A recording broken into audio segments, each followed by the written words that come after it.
Kita pasti udah sering banget nih dengar terkait dengan wacana akan adanya short selling di IHSG. Nah, kalian penasaran gak sih? Gimana sih caranya short selling? Gimana caranya kita menjual suatu aset yang padahal dari awal juga kita nggak punya? Gimana caranya kita bisa untung dari suatu penurunan? Dan poin besarnya mungkin adalah gimana caranya kita bisa cuan dari short selling. Simak terus di Strategi Cuan dengan Short Selling di IHSG ala komunitas saham gorengan di video kali ini.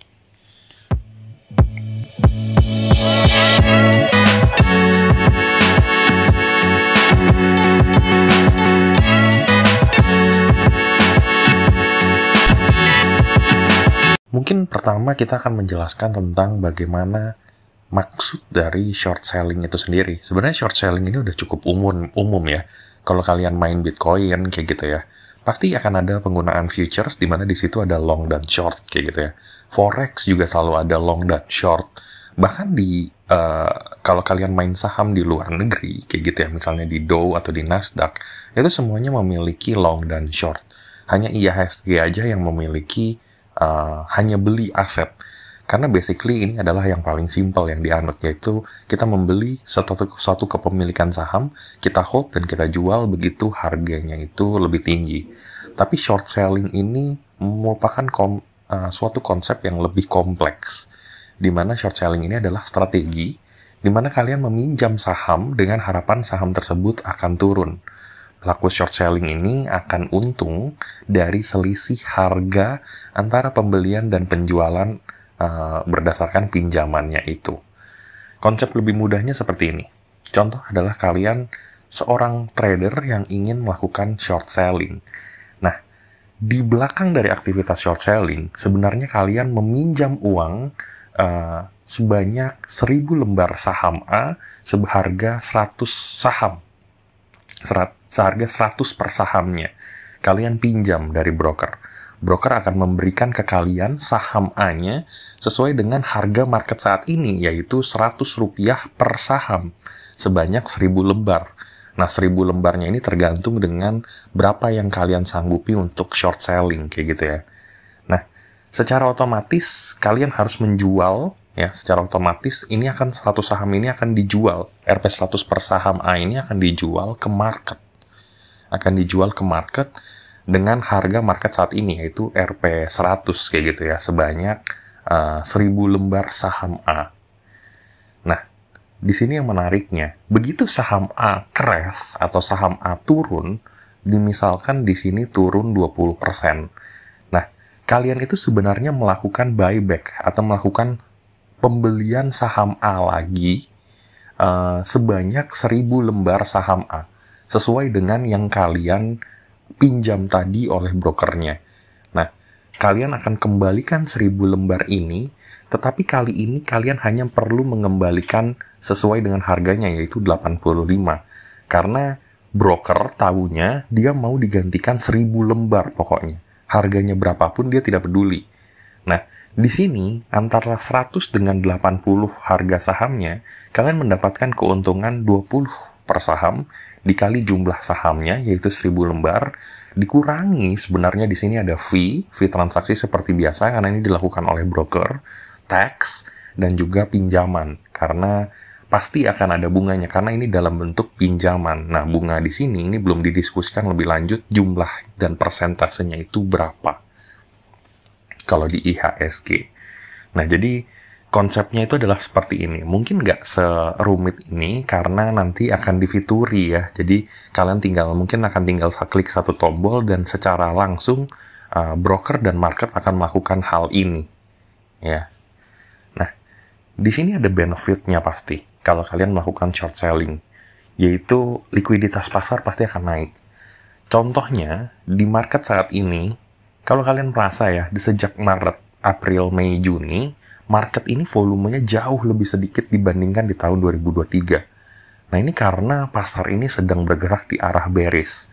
Nah, di sini kebanyakan orang itu tidak melakukan transaksi, tidak melakukan jual beli, tidak melakukan proses yang disebut untuk meningkatkan likuiditas. Kebanyakan mungkin ada yang nyangkut sehingga dia hold sahamnya, atau ada yang hold posisinya untuk tidak beli ketika market sedang bearish. Kalau adanya short selling, orang menjadi tertarik untuk beli, meskipun keadaannya sedang bearish, karena mereka bisa mendapatkan keuntungan dari pergerakan saham yang sedang bearish atau sedang turun. Yang kedua adalah memungkinkan trader untuk melakukan posisi hedging. Nah, di sini contohnya, kalian sedang beli saham A tadi, beli seperti biasa, harganya di RP100.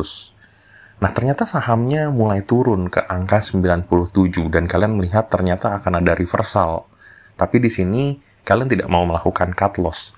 Kalian ada opsi satu lagi, begitu ada short selling, yaitu kalian melakukan pembelian, tapi kali ini untuk short selling, transaksi untuk short selling saham tersebut. Jadi kalian punya dua posisi, yaitu beli dan jual. Nah, ini akan menetralkan kerugian dari opennya tadi, sehingga kalian bisa cuan meskipun saham kalian mungkin sedang turun atau sebaliknya. Tapi benefitnya nggak cuma itu, ada resiko juga yang datang. Contohnya adalah kerugian tidak terbatas dari jumlah transaksi Anda. Sebagai contoh, Anda melakukan pinjaman dan ternyata harga sahamnya tidak turun-turun, tapi justru naik. Nah, harga saham yang kalian beli di RP100 sebagai contoh tadi, ternyata naik sampai dengan 150. Nah, 50-nya ini kalian harus bayarkan, dan itu bukan persentase dari transaksi Anda, tapi 50-nya Anda harus bayarkan dari portofolio Anda. Nah, ini berarti Anda bisa mendapatkan kerugian bukan dalam bentuk persentase dari nilai yang Anda beli, tapi kerugian di atas itu. Nah, ini yang biasa menyebabkan margin call kalau di forex atau di trading futures contract dan lain-lain ya. Ketika Anda melakukan kerugian lebih dari nilai yang Anda transaksikan saat itu. Dengan short selling, potensi seperti itu akan terjadi. Kayak gitu. Nah, yang kedua adalah profit untuk keuntungan yang sama, ini pasti lebih kecil. Maksudnya adalah kalau kalian beli dan naik 3%, dengan kalian short dan turun 3%, short pasti lebih tidak menguntungkan. Kalau dengan rasio yang sama ya, 1/1 ya. Nah, ini bisa jadi karena akan ada fee yang lebih banyak. Misalnya adalah fee pinjaman yang tadi. Nah, tidak baik kalau kita cuma membahas benefit dan resiko ya, tanpa tahu sebenarnya apa yang bisa kita lakukan agar kita bisa lebih untung di short selling nanti. Meskipun mungkin baru akan ada di Oktober 2024 gitu ya. Ada dua strategi yang saya akan jelaskan. Saya akan pindah ke screen layar trading abis ini, di mana strateginya itu adalah reversal strategi, yaitu mencari keuntungan untuk potensi short selling dari stochastic, MACD, dan volume. Dan yang kedua adalah follow the long trend. Kita akan masuk ke satu-satu strateginya. Untuk strategi yang pertama adalah reversal. Gimana kita mencari saham yang turun, pasti turun hanya dengan dua indikator. Nah, sebenarnya banyak indikator-indikator yang sejenis ya dengan ini, tapi yang saya gunakan itu adalah stokastik dan juga MACD. Stokastiknya di 1433 karena saya mau cari untuk gambaran contoh yang swing. Tapi kalau untuk yang lebih rendah lagi, mungkin lebih cepat, kalian bisa ubah ke 833 dan MACD-nya yang default. Nah, di sini masuknya adalah ke volatility indikator. Dan sebenarnya banyak sekali ya seperti ini yang bisa dipakai, misalnya CCI, RSI, atau juga Williams R. Nah, tapi yang kita pakai di sini hanya stokastik dan MACD. Nah, reversal itu terjadi ketika suatu saham sedang mengalami uptrend. Ya, contohnya di sini. Di sini saham ini itu sedang mengalami uptrend. Ya, dan di sini Anda mendapatkan gambaran bahwa stokastiknya itu mengalami dead cross. Dead cross adalah perpotongan garis persen K dan persen D di atas nilai 80. Dan di sini stokastiknya mengalami dead cross, MACD mengalami dead cross satu hari kemudian atau satu periode kemudian. Ini menjadi indikator yang sangat kuat ya kalau saham ini akan mengalami penurunan dan kalian bisa melakukan short selling. Nah, saya garisi di sini ya, di mana ini adalah potensi terjadinya dead cross di stokastik.